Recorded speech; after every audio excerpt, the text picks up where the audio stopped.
Ei, Letícia, seja bem-vinda. Que bom tê-la por aqui. Oi, Orlando.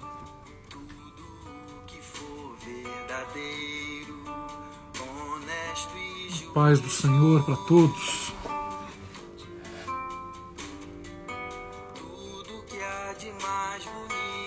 Ei, Miriam. Bom te ter por aqui.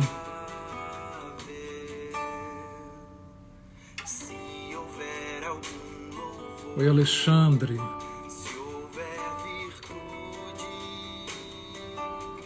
Fico feliz por estar com vocês. Como é que está sendo a semana?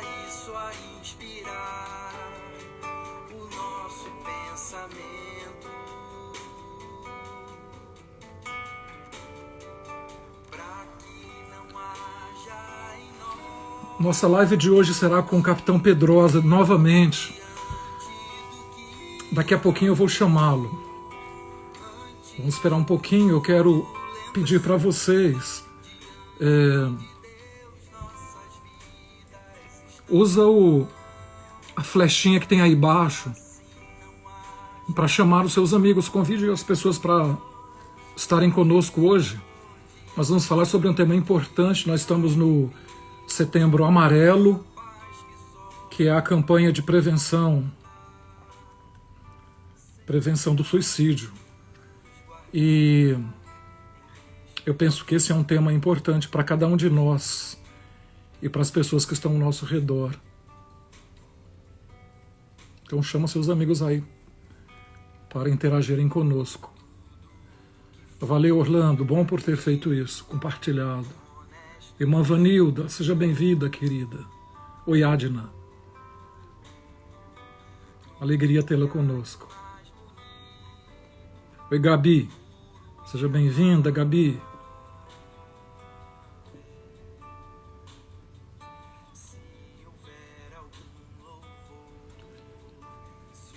Oi, Luciano. Seja bem-vindo.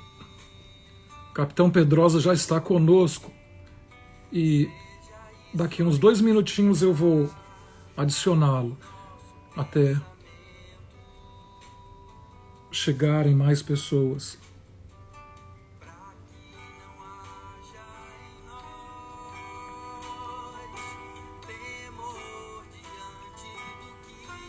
Lembrando que esta live vai ficar gravada aqui, vocês podem compartilhar depois com quem vocês quiserem, ouvir novamente. A última que nós fizemos está aí gravada. Foi muito boa, foi excelente.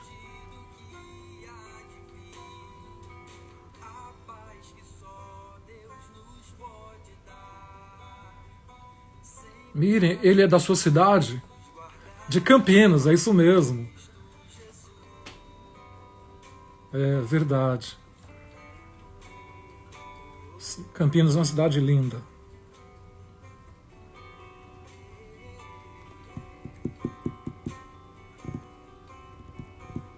Irmão Jurandir, seja bem-vindo, meu querido irmão.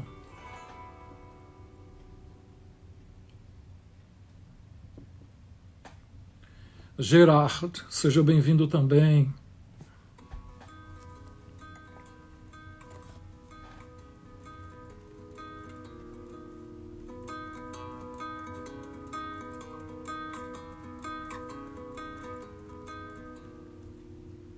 De onde vem a calma que invade, desacelera o temor, deixa vir os sonhos, abre caminhos.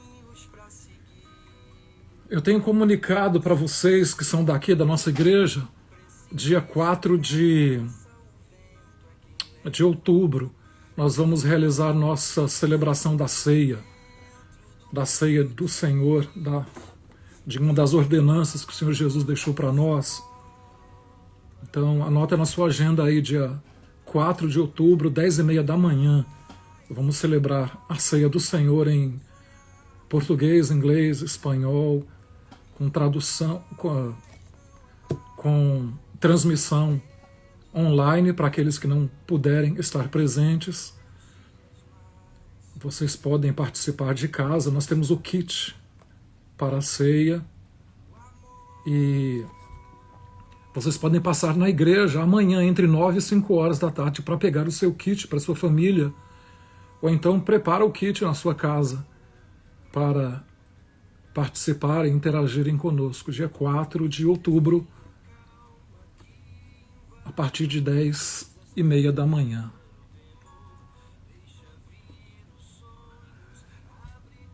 Eu vou então convidar agora o capitão Pedrosa para estar conosco.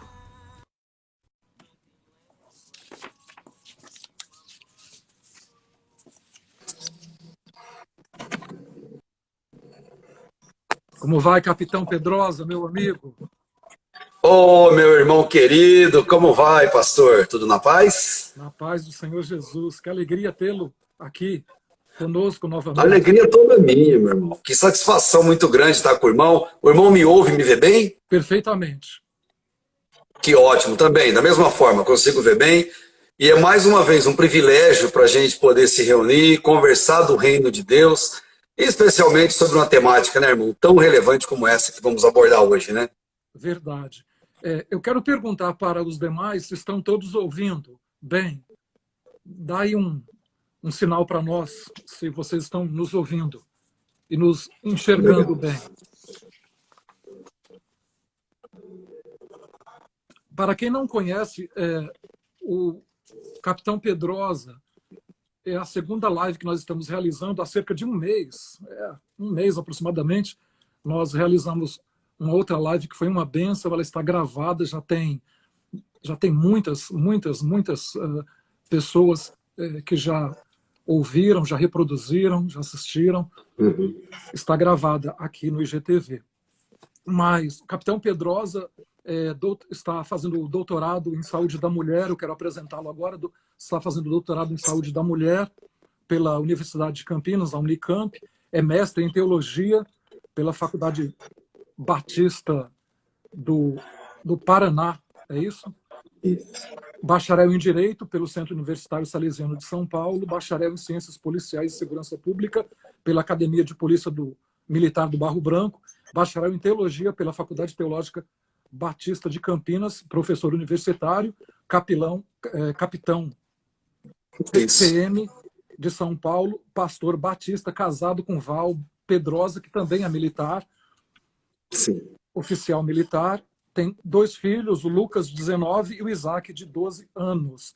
E, especialmente agora, em setembro, durante o Setembro Amarelo, a campanha de prevenção do suicídio, ele lançou o livro, é o 6º livro, é isso?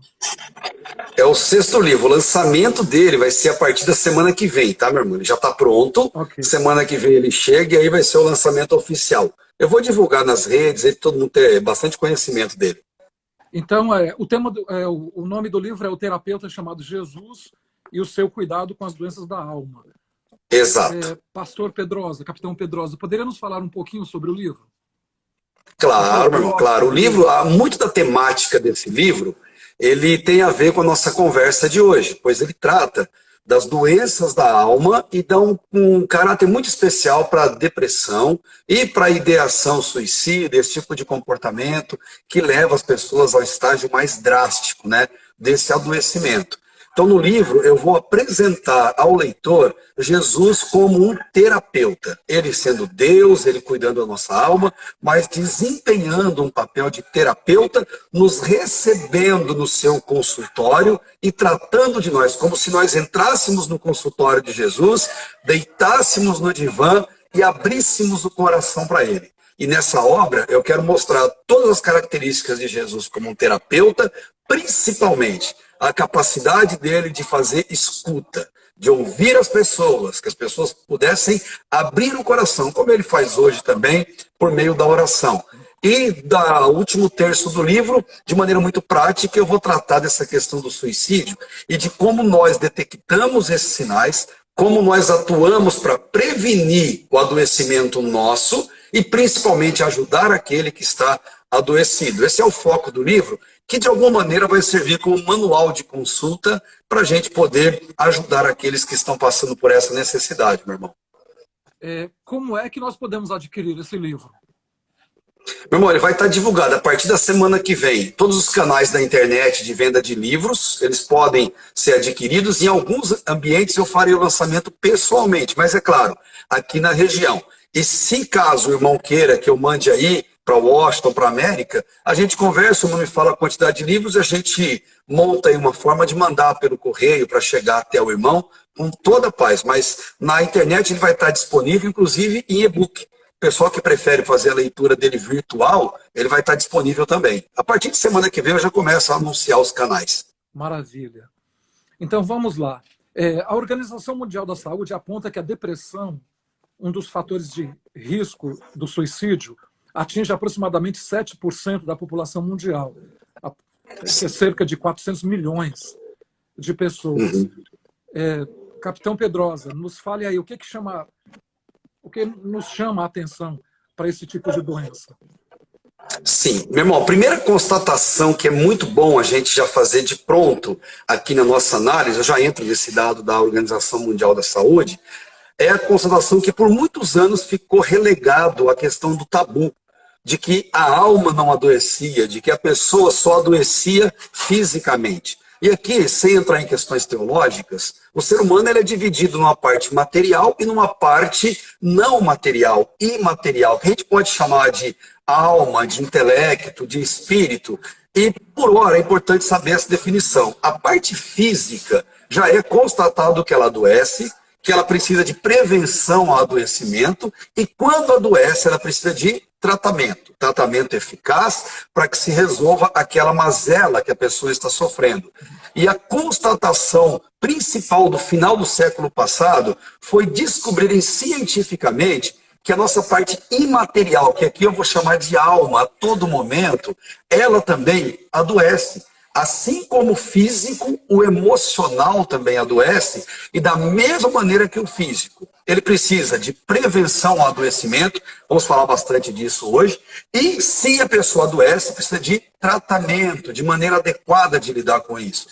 E a Organização Mundial da Saúde, ao se reunir e propor uma pesquisa, há pouco mais de 5 anos passados, eles chegaram, meu irmão, a 2 conclusões alarmantes, que é a bandeira da nossa conversa de hoje. E a primeira conclusão, que no ano de 2020, esse ano, que já está se acabando, em 2020, a depressão seria a doença mais incapacitante no mercado de trabalho. A doença que mais tiraria pessoas do mercado de trabalho por conta das dificuldades que ela gera. Fato consumado, eles acertaram. Esse ano está marcado por isso, pela depressão, atingindo, de alguma maneira, todas as famílias, ou tem alguém na família, ou a própria pessoa está, ou conhece alguém que está adoecido por essa doença, né, por essa circunstância tão difícil, essa patologia tão grave. E a outra constatação é que em 2030, jogamos 10 anos à frente, em 2030, não será só a doença mais incapacitante, vai ser a doença mais comum no mundo inteiro. Logo, não dá para frear esse avanço. Essa é uma realidade que nós vamos enfrentar. Então, qual é a grande verdade em cima disso tudo? Nós temos que nos cuidar, nos proteger, prevenir o nosso adoecimento e ajudar aqueles que estão adoecidos, porque cada dia, meu irmão, vai ser mais frequente falarmos sobre isso, mais frequente escolhermos frutos negativos disso com pessoas que chegam ao extremo de tirar a própria vida, e Deus nos coloca nessa condição como agentes do reino dele para ajudar. Então esse número é alarmante, 7%, que pode parecer pouco, no universo mundial é muito grande, e um dado, irmão, que as pessoas às vezes não sabem, que depressão é muito subnotificado. Ou seja, quando eles divulgam um número, são só daqueles que procuram ajuda médica. Mas a esmagadora maioria dos depressivos, eles não procuram ajuda médica, ajuda especializada, ajuda psicológica, até que eles se sintam no fundo do poço. E esse também é um grande problema, pois doença, todos sabemos, quanto mais cedo ela é tratada, mais cedo nós temos a cura. Se esperar chegar no estágio muito avançado, aí talvez seja só um tratamento paliativo, um tratamento que não resolva o problema, mas só vai tratando e diminuindo seus efeitos. Eu acho que essa é a grande constatação, meu irmão.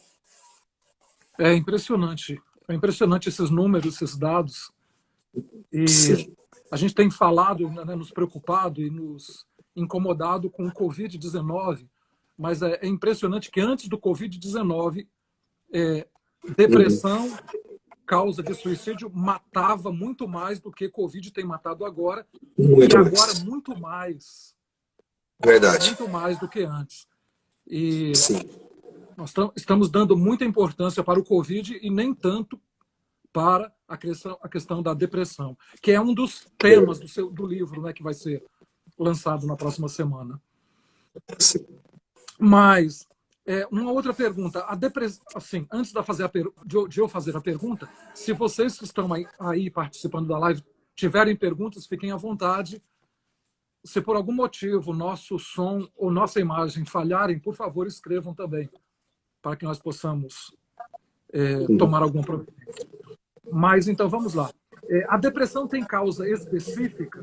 Existem fatores que disparam o gatilho do processo depressivo? Ou é Verdade, uma irmão. coisa congênita?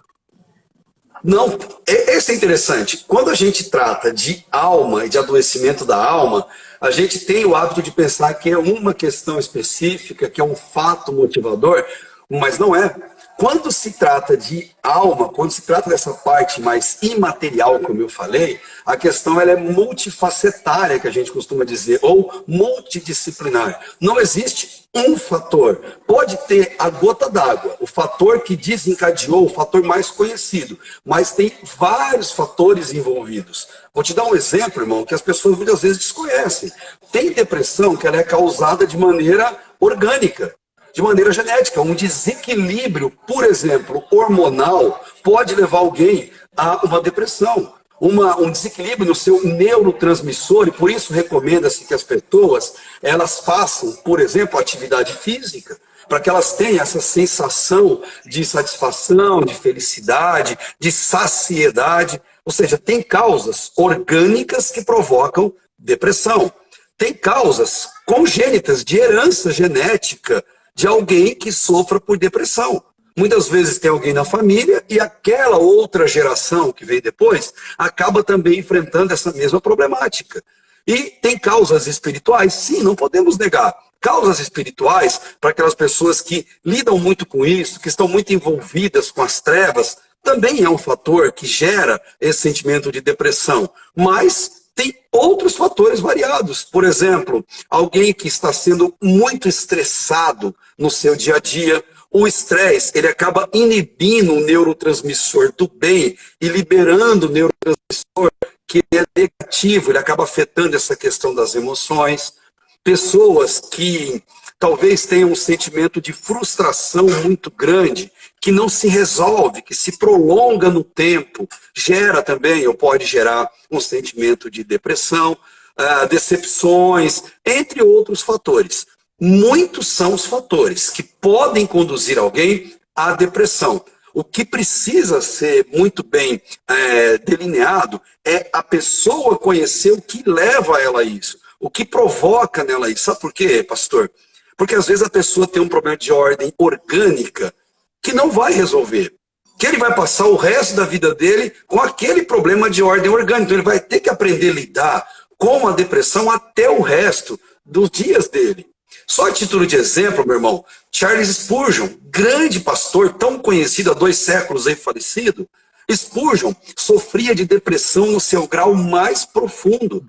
E era uma causa orgânica. Ele não sabia o motivo. Spurgeon, que era um pregador de 3, 5 mil pessoas, alguém que até hoje tem escritos que abençoam a humanidade de uma forma tão maravilhosa, e morreu com pouco mais de 50 anos, enfrentando essa luta, que ele mesmo fala que muitas semanas ele pregava deitado na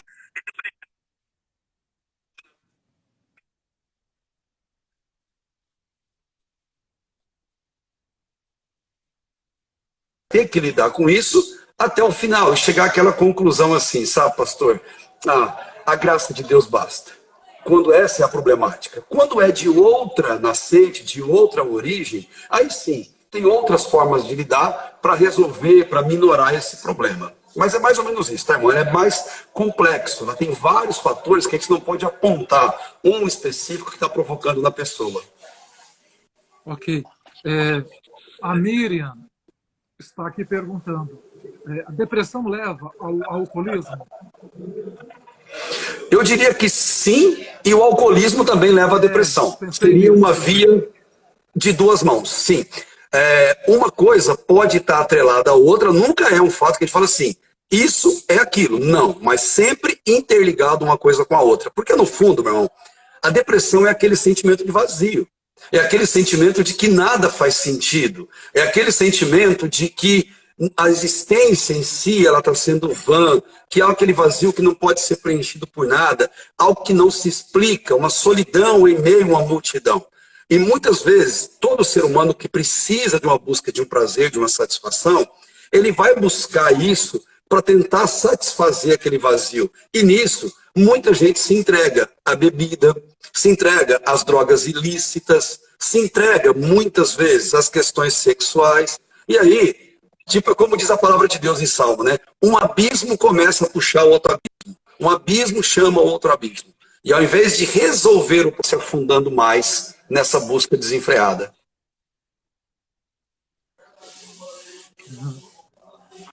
Tem aqui uma outra pergunta do sargento Monteiro, Marco Monteiro, que é membro aqui da nossa igreja, ele é um militar do Exército americano. Ele pergunta aqui, como que a segurança pública no Brasil toma frente e trata dos policiais? Hoje, nas Forças Armadas aqui nos Estados Unidos, são 22 militares cometendo suicídio todos os dias, só nas Forças Armadas.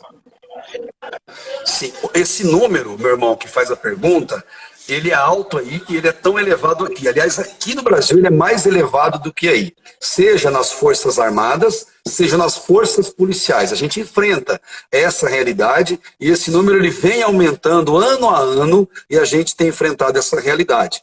O que é feito hoje, especificamente, eu falo aqui na Polícia Militar do Estado de São Paulo, a qual eu sirvo, e a minha esposa, ela é sargento e ela é psicóloga, ela atua nessa área entre os policiais, é uma preocupação com a saúde mental mais acirrada nessa atualidade. Então, os policiais, quando o comandante detecta alguma anormalidade de comportamento, alguma dificuldade nessa área, encaminha para o setor de psicologia, onde ele vai passar por toda uma triagem, um encaminhamento e, às vezes, uma terapia, se for o caso. As Forças Armadas já abriram os olhos para essa realidade aqui no Brasil também, e tem sido geral nas polícias militares dos 27 estados que nós temos aqui da federação e também nas guardas municipais, que atuam com uma forma militarizada também de atuação perante a sociedade. E as pessoas...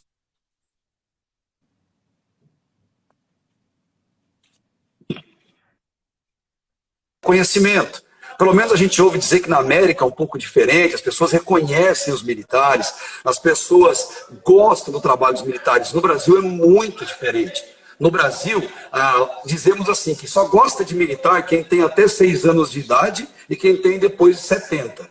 Quem tem nessa faixa intermediária entre 7 anos e 69, normalmente tem alguma dificuldade com os militares. Por quê? Porque o militar atua naquilo que as pessoas não querem, que é a liberdade ou uma libertinagem para fazer o que querem sem cumprimento de regras.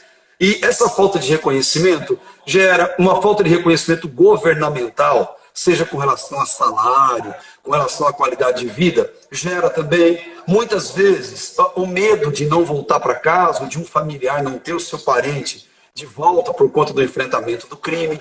E a gente tem sentido, sim, esse aumento. Tem sido uma preocupação aqui no Brasil, que nós rogamos a Deus para que aumente muito, para evitarmos maiores problemas com essa tendência, meu irmão.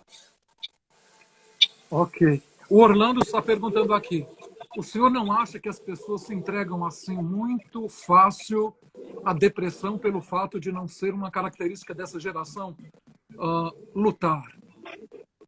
Uhum. Esse ponto do Orlando é muito importante também, porque às vezes, olha só, pastor, a gente pensa que depressão não passa de uma frescura. Mas tomar muito cuidado quando a gente tem esse tipo de pensamento, porque a gente sempre tem que olhar a dor do outro para saber o que está passando. Esse tipo de empatia. Lugar na pergunta. Essa geração é uma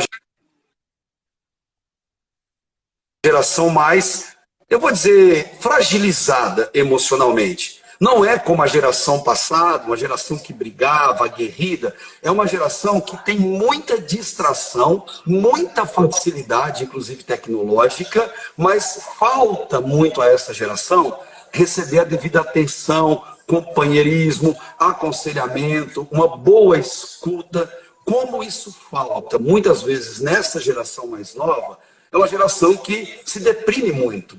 É uma geração interessante, pastor Carlos, porque muitas vezes eles reclamam de tudo, eles acham que o mundo é injusto com eles acham que eles são injustiçados e de alguma maneira eles são vítimas de uma sociedade, mas não podemos negar que é uma geração diferente. Mas é a geração que Deus nos colocou, é a geração que nós temos que alcançar e é a geração que nós temos que motivar. Muitas vezes, mudando a linguagem, mudando a abordagem, mas fazendo com que a geração se sinta acolhida. Talvez, pastor Carlos, o mais importante é que esta geração mais jovem, ela não está se sentindo amada, acolhida ou compreendida pela geração mais velha. E talvez por conta disso, está criando um afastamento muito grande, e nesse afastamento, eles acabam se deprimindo. Porque a gente tem aquela verdadeira certeza na vida, né? Que felicidade, que é a busca de todos, ela não está tão ligada a ter. A gente se ilude muito com isso. Mas ela está intrinsecamente ligada a ser reconhecido, a ser aceito, a ter o seu pertencimento, o seu sentimento de aceitação na sociedade do jeito que eles são e, acima de tudo, amados e respeitados. Então, de fato, tem essa corrente deles, né, que procuram, que fazem muito mais uma vitimização, mas eu prefiro olhar pelo outro lado, do pertencimento, da aceitação e da escuta que nós temos que fazer com eles. Uma outra pergunta aqui. Quando a depressão evolui para um quadro suicida, existem comportamentos suicidas? Existem, meu irmão. Inclusive no livro eu abordo muitos deles. É claro que não dá para abordar todos, porque é muito variado, mas eu abordo muito deles. Mas de uma maneira muito ampla, o que daria para quem está nos assistindo poder perceber são mudanças de comportamento. Mudanças de comportamento que tiram o sentido da vida. E a gente pode pensar, não, está chamando atenção. Tudo bem, a pessoa pode estar chamando atenção, mas se ele está chamando atenção, é porque algo está errado. Ou seja, ele está pedindo socorro. E como que a gente percebe isso, nessa mudança de comportamento que eu mencionei aqui? Alguém fala, poxa, que droga de vida. Eu não aguento mais. Eu não quero nem sair da cama. Quer saber de uma coisa? Nada mais faz sentido. Eu não quero visitar, eu não quero ir para lugar nenhum, eu não quero receber ninguém. Esse tipo de comportamento que mostra que a pessoa perdeu aquele apego com a vida. Porque o que é a vida se não sorrir? O que é a vida se não abraçar? O que é a vida se não conversar, jogar junto, brincar junto, cultuar junto, comer e beber junto? Quando isso começa a faltar, os básicos de higiene, de cuidado consigo, nós temos que observar que algo está errado. E muito se mostra com fotos, imagens de perfil em rede social, frases que se escreve ou se compartilha, postagens que mostram vazio e frustração na vida. E nós temos que ficar atentos. O que eu digo é assim, até aproveito uma frase de Freud, aí, né, o grande psicanalista, o pai da psicanálise aí, moderna, que quem tem olhos para ver, ele vai perceber que nenhum ser humano é capaz de guardar segredo. Nenhum. Por que a gente não percebe, irmão? E quando percebe é tarde demais. Porque às vezes nós estamos olhando para o próximo. O próximo está de maneira invisível, passando pela nossa vida, inclusive dentro de casa. Porque se a gente olhar, quem olha, vê. Quem olha, percebe. E quando se percebe, aí é o tempo de procurar ajudar. É o tempo de procurar chegar. Sabe uma das situações, pastor, que já costuma ser uma baita solução quando a gente quebra a invisibilidade. Quando a gente vira para uma pessoa e dá a devida atenção para ela, e ela passa a perceber que ela não é um zero à esquerda, ela não é alguém invisível, ela é alguém que tem valor, é alguém que existe e é alguém que é importante. Olha que coisa tão simples, pastor, que vai se acabando com o tempo. O beijo, o dizer eu te amo, o abraço, o convidar para sair, ó, vamos jantar hoje, sem qualquer tipo de data especial ou motivo. Ó, vamos fazer tal coisa, vamos bater um papo num parque público hoje. Coisas tão básicas que os pais e os avós nossos faziam sem dinheiro. Porque não precisava. Tudo a gente escora na questão financeira, não dá e vai deixando relegado a segundo plano esse tipo de situação. E é o que a gente tem sentido muito, né, nessa geração que a gente vive. Sim. Uma pergunta conectada a essa. Quando você vê, então, esses sinais, o que fazer? Quando você tem olhos para enxergar esses sinais, o que um Perfeito. Primeira coisa deve fazer? Sim, eu vou falar da primeira coisa e mais básica que todo mundo pode, que é ser um terapeuta não profissional, que é o que Jesus quer que todos nós sejamos, e todos nós temos condição de ser, mesmo quem não sabe ler ou escrever, não precisa de cultura para isso, eu digo cultura educacional, não precisa disso, e muito menos de formação ou conhecimento. Primeira coisa que a gente deve fazer ao detectar alguém com esse problema, dar a essa pessoa aquilo que ela mais precisa, pastor. E olha só, o que todo adoecido da alma mais precisa se chama escuta.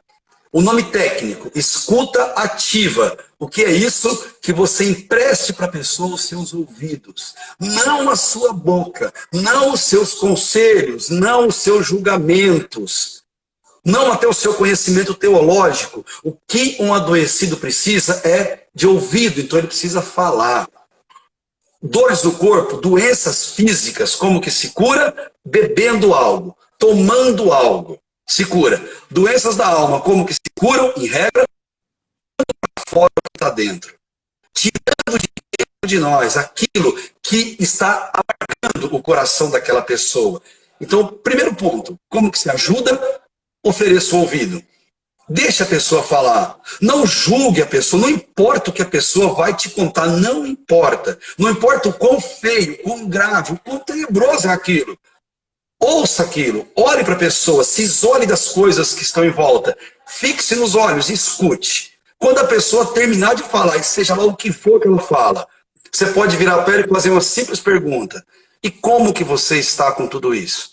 Como que você está se sentindo? Como está seu coração? Como é que está a sua vida com tudo isso? E aí sim a pessoa vai se sentir acolhida, respeitada e não julgada. Nós precisamos de muito menos julgadores nesse mundo. O próprio Jesus disse que não veio para fazer o papel de julgador, o papel dele é de salvador, de amoroso, que aplica justiça, sim, mas de uma forma amorosa e não dessa maneira humana que a gente faz. Então a primeira forma de ajudar, meu irmão, é a mais simples de todas. É dar ouvidos. E eu digo simples, porque ela é difícil de fazer. Porque nós gostamos de falar muito, de aconselhar muito, e falar, eu no seu lugar, eu faria assim. E esse é o grande erro. Porque nós não estamos no lugar da pessoa. Isso não é empatia. Quando você fala assim, você está pré-julgando e a pessoa se sente mais fraca, fragilizada ainda. E a segunda maneira de ajudar, meu irmão, e aí, a depender da situação, porque às vezes a escuta já resolve tudo. Se não resolver, a segunda maneira, procurar ajuda profissional. Aí eu não tenho qualquer tipo de receio e ressalva com isso.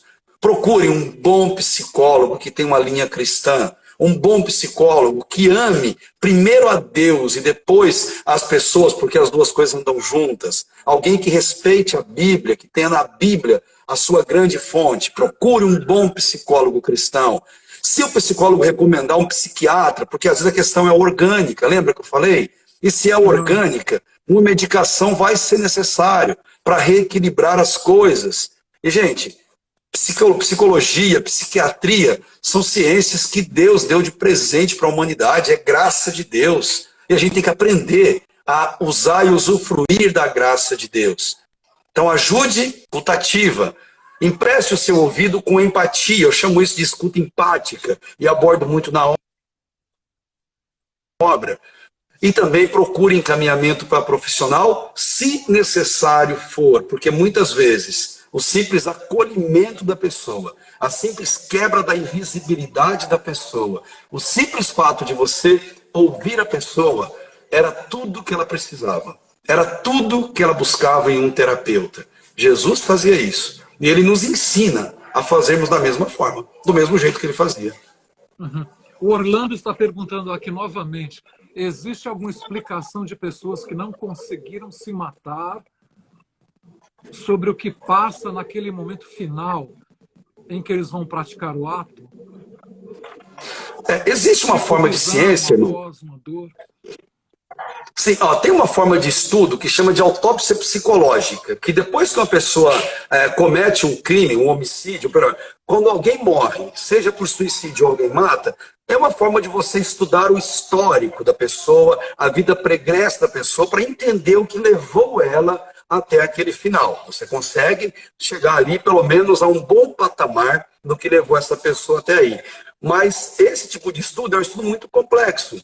O que eu tenho visto, que eu tenho estudado, que eu tenho visto na palavra de Deus, em tudo isso que eu tenho buscado, é que muita gente luta com a depressão e até pensa, irmão, em dar cabo à própria vida. O problema não está em pensar em dar cabo à própria vida. O problema está em não ter quem te ampare a ponto de que se evite tirar a própria vida.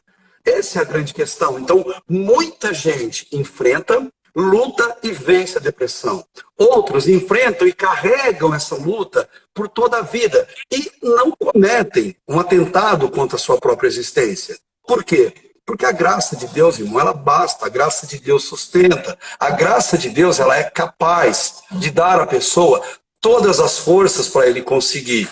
Mas eu volto a dizer, nada é fechado quando a gente fala desse assunto. Porque tem gente que vive uma vida com Deus, que tem toda a experiência com Deus, mas o adoecimento da alma chega a tal grau ou tão profundo que tem gente que não resiste, irmão. A gente sabe que isso acontece com outras pessoas e nós devemos nos solidarizar com as pessoas, solidarizar com elas, porque muitas vezes nós nos colocamos no lugar de Deus e temos aquela herança que vem lá da idade antiga de pré-julgar todo mundo, especialmente quem atenta contra si mesmo, e julgar que essa pessoa foi para o inferno, que essa pessoa era fraca, estava sob poder de demônios. A gente cria uma construção e esquece que aquele que se foi deixou muitos entes queridos para trás. E a gente acaba fazendo uma vitimização secundária, acaba provocando no que ficou uma dor, um vazio, um agravamento, quando na verdade ele precisa de um acolhimento. Bem mais especial do que isso, meu irmão. Pedrosa, sim. Eu gostaria, eu não sei se você tem uma palavra para falar sobre o índice elevado de suicídio entre jovens e adolescentes e também entre idosos, não é? Que estão, sim. Né, que está acontecendo nesse tempo que nós estamos vivendo. Quais são os motivos mais comuns que levam a isso? Tanto jovens, adolescentes sim. e idosos. Os dois extremos, irmão. A gente tem dois extremos hoje que são mais assim categóricos com relação ao suicídio. São os jovens que até poucos anos, a gente colocava dos 15 aos 25, o problema é que a idade foi diminuindo, e por jovem hoje que comete esse ato, já está chegando a fase da criança para o estágio pré-adolescente. A idade foi diminuindo, inclusive crianças que cometem suicídio propositalmente, não por um acidente doméstico. Olha o nível que nós chegamos. A idade ela foi reduzindo. E dos idosos, a mesma coisa. Se tinha no início que muito idoso acima de 70 cometia suicídio, a idade foi baixando, e hoje podemos já jogar a partir dos 60. A partir dos 65, com toda certeza, tem um número mais exacerbado. E o que a gente deve lembrar, meu irmão, é olhar esses dois extremos. O que tem nesses extremos que está faltando? Bom, quem está no meio está na vida ativa, que a gente fala, na vida útil, está no calor das atividades de estudo, de profissão, de alegria, de passeio. E esses outros dois extremos, eles não estão talvez recebendo a atenção, a convivência, a escuta dessa geração do meio, Quem está muito idoso, quem está muito jovem, qual é a distração que eles têm hoje? É virtual. Rede social, jogos, amizades virtuais, inclusive relacionamento íntimo, sexual, virtual, sem necessidade de contato físico. É uma geração que nem se pensa mais em namorar e casar, coisa está mudando os valores. E muitas vezes, essa geração que vive disso não supre, não satisfaz. E o idoso, na outra ponta, é um sentimento de vazio. O idoso é colocado ou numa creche para idoso, ou numa casa de repouso, onde ele passa o dia, porque a faixa do meio não tem tempo de dar atenção, não tem tempo de cuidar. E quando a distração ela é maior do que a atenção, ela toma esse lugar, nós temos o adoecimento. É só lembrarmos, irmãos, que 20, 30 anos passados, isso não acontecia. O que o idoso de 20 anos atrás tinha diferente do idoso de hoje? Que a gente tem que levar em consideração. Primeiro, tinha atenção. O idoso tinha casa, tinha horta, tinha família, tinha alguém para estar com ele, para levá-lo ao mercado, para levá-lo à farmácia, para levá-lo ao médico. E hoje, muitas vezes ele tem que usar um serviço, por exemplo, de um Uber, porque não tem ninguém da família para fazer isso, para dar essa atenção, para almoçar de domingo com ele, para passar um tempo e mostrar que ele é importante, que ele existe, que ele pertence ao mundo. Ele não é alguém deixado para escanteio. E o jovem, a criança, deixa ele lá, deixa ele virtual, deixa ele no mundo dele, que ele não incomoda o nosso mundo, ele acaba sendo meio que deixado também para esse escanteio, e a gente tem percebido que isso tem aumentado. Por quê? Eles têm esse senso de vazio, eles têm falta de percepção futura. Então, olha só, eles têm falta de futuro, e o idoso tem excesso de passado. Então ele vive no passado e o presente dele perde a graça. O jovem vive no presente, mas o futuro dele é uma incógnita. E aí, para ajudar, vem aí a internet, as redes, com 1001 atrativos chamativos para quem quer fazer isso. Só para eu ter uma noção, há alguns anos, uma rede de streaming aí lançou uma série falando sobre suicídio, que são lá os 13 porquês. É assim em português o nome dessa série. E essa série, assim que ela foi lançada no Brasil, foi avassalador. Naquela semana, o número, seja de suicídio jovem, seja de ligações para aquele centro de valorização da vida, um grupo de pessoas que por telefone, eles atendem e ouvem aqueles que estão passando por necessidade, e entre outras ONGs que trabalham com isso, e aquilo aumentou absurdamente. E o dado mais importante, pastor, o número de buscas no Google a respeito de suicídio aumentou mais de 400%, é uma coisa absurda. E nas buscas do Google, o que os jovens perguntavam? Tipos de suicídio, como cometer suicídio ou suicídio indolor. Estou falando isso de poucos anos passados, que teve essa busca. De lá para cá, outras séries foram feitas com essa temática, filmes foram feitos com essa temática, inclusive vindo aí da América. Nós vimos aqui no Brasil muitos cantores jovens, adolescentes, se lançando e fazendo sucesso com essa temática de música. E aqui é isso que o jovem adolescente está ouvindo. Enquanto o idoso está lá esquecidinho, o adolescente está enfurnado e alimentando a sua mente com esse tipo de coisa que deixa ele totalmente imerso nesse pensamento. Imagina depois dele, envolvido com tudo isso, os desejos que acabam brotando no coração dele. E por mais que você aconselhe, ele fala, não, você não sabe o que está falando. Quem sabe é aquele cantor famoso, quem sabe é aquele filme, porque eles mostram o suicídio como algo prazeroso, como algo leve, como um alívio. E falando de jovem, meu irmão, e olha o dado terrível, muitos dos jovens, eles pensam que tirar a própria vida é um alívio que depois de tirar, ele volta como se fosse um videogame. Ele vai ter uma outra vida. Depois do game over, ele tem uma vida de novo. Mas não tem, como a gente sabe. E muitos querem a satisfação daquela dor. Eu costumo dizer, pastor, e no livro eu falo muito disso também, que todo aquele que se mata, ele não quer morrer, ele quer matar. Mas ele quer matar o quê? Não a própria vida, ele quer matar a dor. Ele quer matar aquilo que faz ele sofrer. Ele quer matar aquela angústia dentro dele. E se ele conseguir alguém que o ajude nesse processo de matar, de tirar de dentro dele essa dor, acabou o desejo dele de tirar a própria vida, não precisa mais disso, porque ele conseguiu resolver aquilo que lhe causava dor. É o que eu disse agora há pouco, da escuta, é o que eu disse, procurar ajuda profissional se o caso requerer. Deixa eu ver aqui, tem uma pergunta da Gabriela. Ela pergunta assim: o senhor, ok. O senhor é um doutorando em saúde da mulher. Poderia falar um pouco sobre depressão pós-parto? Uhum. Essa é uma das características que a gente liga à questão orgânica.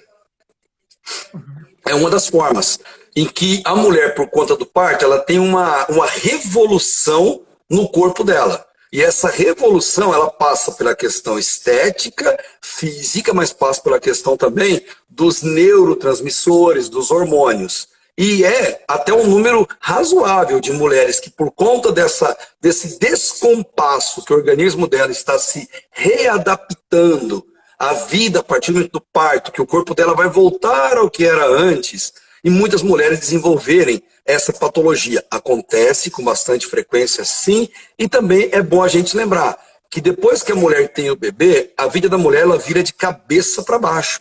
Não só o corpo da mulher, organicamente, mas a rotina da mulher muda com relação ao sono. Sono, meu irmão, é uma dos fatores de proteção contra a doença da alma, contra a depressão. Quem está nos ouvindo, você quer prevenir depressão ou tratar a depressão? Durma bem. Tenha uma boa qualidade de sono. Cada um sabe o limite de horas, então não durma para mais, mas não durma para menos. Mude hábitos que te façam dormir bem, porque o sono é um importante fator de liberação dos hormônios que nos fazem bem, além da atividade física, por exemplo, além de conversar. Então a mulher ela acaba tendo uma alteração. Ela já não vive mais em função de si, mas em função daquele pequeno serzinho que vai crescer, que vai desenvolver. E quando a gente pensa que a preocupação acabou, ela não acaba. Os pais sabem. Preocupação com o filho só muda de nome, só muda de endereço, porque ela continua para a vida toda. Então, quando o organismo se organiza, literalmente, aí se afasta essa depressão. Mas depressão pós-parto é comum e, principalmente, quem está em volta tem que ter essa percepção para acolher essa mãe, para caminhar com essa mãe e com ajuda médica especializada, afastar esse problema, meu irmão. Essa precisa de ajuda técnica, de ajuda de quem conhece do assunto para poder livrar desse problema.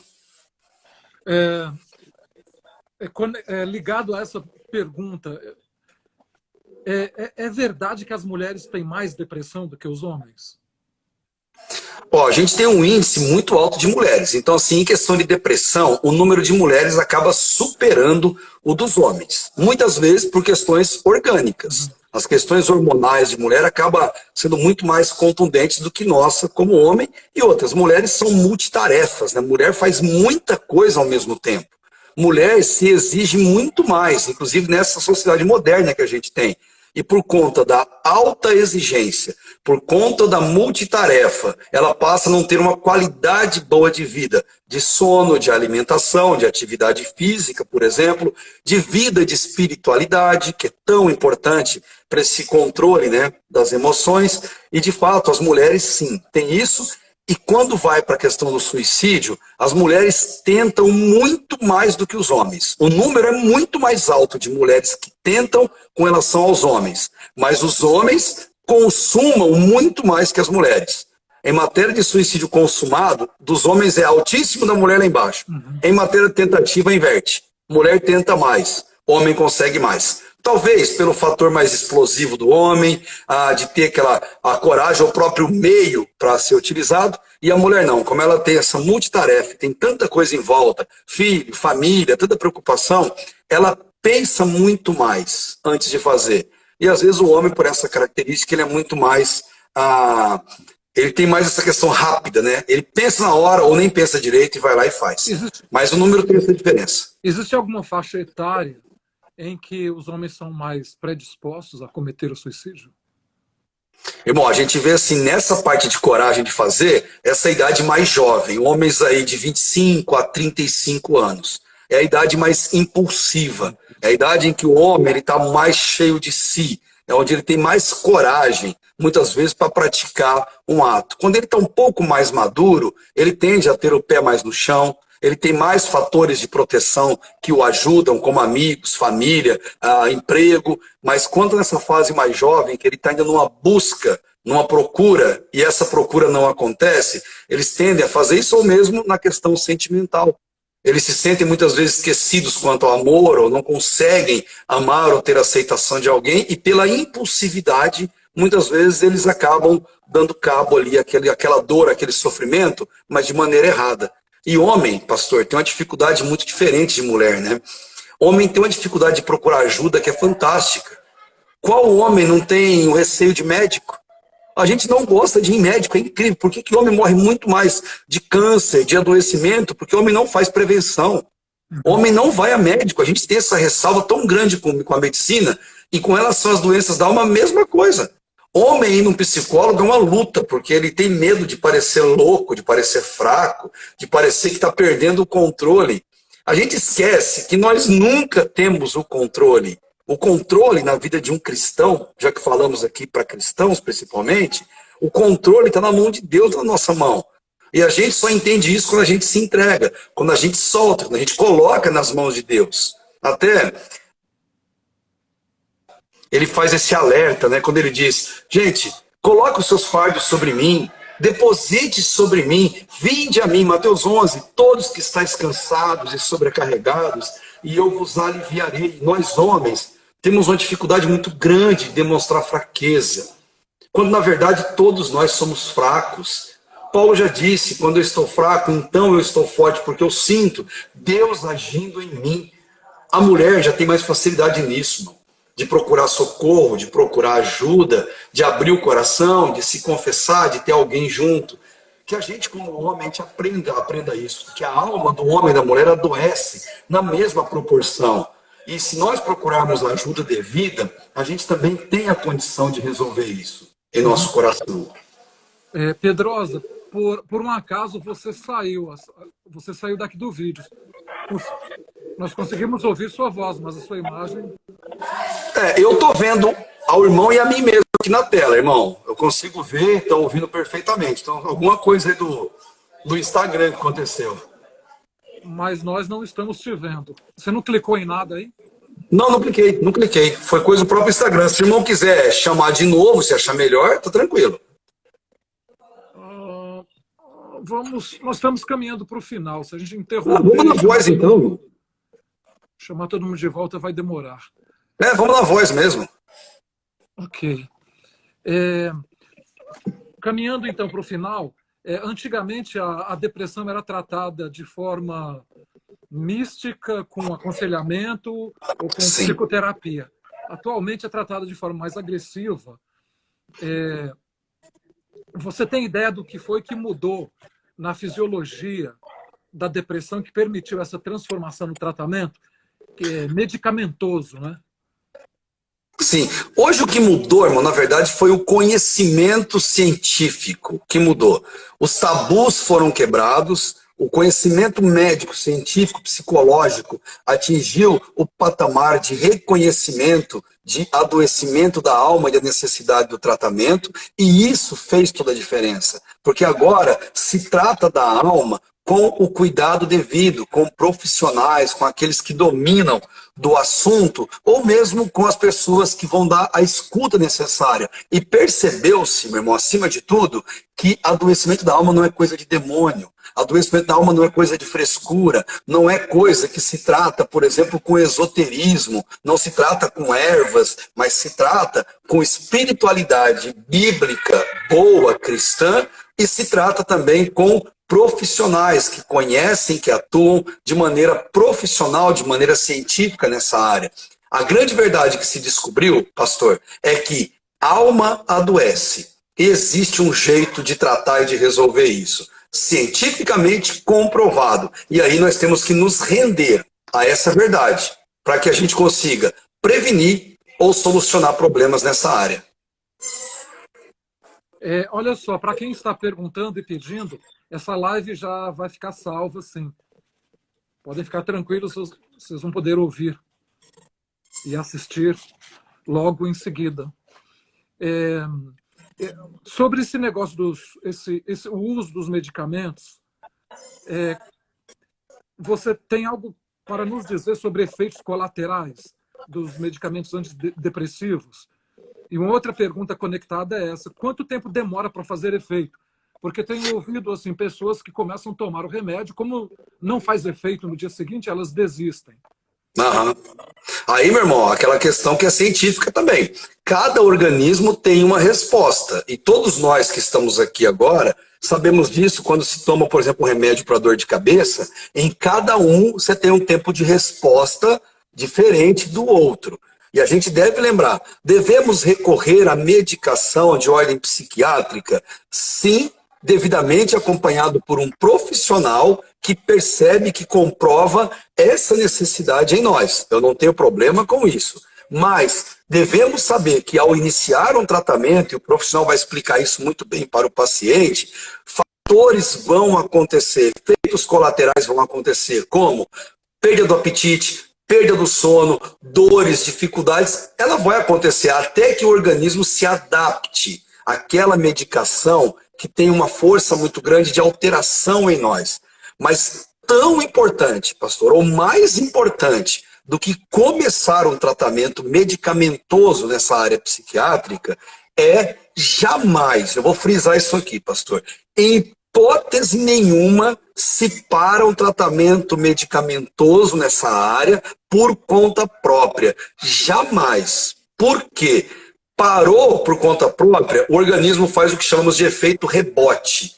O organismo que já estava se adaptando, caminhando para um tratamento, o organismo ele volta ao estágio inicial piorado. Ele volta àquilo que provocava a dor de maneira avassaladora. E eu digo isso com comprovação. Pessoas que param essa medicação, quando o efeito rebote vem, a pessoa entra em desespero, perde a estrutura, e é o momento em que muita gente acaba procurando aí dar cabo à própria vida, sem sequer ter ciência disso, conhecimento disso, estar consciente do que está fazendo, mas está fazendo aquilo por um desespero orgânico, e nem sequer tem noção da gravidade do ato que está fazendo. Então é importante lembrar, dá efeito colateral? Sempre. Não tem outro jeito, porque são fortes essa medicação. Tem um tempo para cada pessoa, mas os médicos, eles explicam em detalhes tudo isso, inclusive essa importância de não parar a qualquer tempo. Iniciou um tratamento, vá até o final, ou acompanhe-se com o médico para mudar a medicação, a dosagem, caso seja necessário. Olha só, a Isauriana está perguntando, é possível se acostumar a tomar antidepressivo ou ficar viciado? Com certeza, porque todo antidepressivo... Como se livrar deles? Aí só com ajuda médica, meu irmão, porque a ajuda médica é que vai ajudá-la a combater a dependência química. Por quê?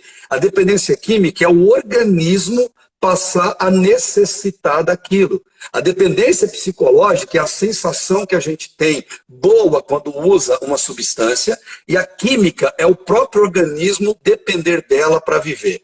Do mesmo jeito que ela começa, para ela ser resolvida, também com ajuda profissional, não tem outro jeito. Talvez trocando a medicação, reduzindo-se a dose para que de maneira gradativa se chegue ao final dela. O que não pode é parar de maneira abrupta porque não quer mais ficar viciado naquilo, ou aumentar a dose para satisfazer de maneira própria, de maneira contrária. É incrível, pastor, mas tem gente, pelo menos aqui no Brasil, que compra medicamento que a gente chama de tarja preta, medicamento dessa natureza, inclusive de maneira clandestina, no mercado informal, porque já sabe do efeito que tem, se automedica. Isso é uma bomba relógio. Isso provoca sérios danos e as consequências, infelizmente, nós colhemos aí e as estatísticas aumentam de pessoas que perdem a vida. Pedrosa, olha só, nós temos 40 segundos. Que coisa. Então, nós vamos terminar e eu vou voltar só para a gente concluir com a última pergunta. Ok? Uhum. Então, eu vou encerrar agora, aí eu te chamo novamente, e aí todo mundo que está aí conosco volta para que a gente encerre com a pergunta: conselhos práticos para prevenir e lidar com a depressão. Excelente.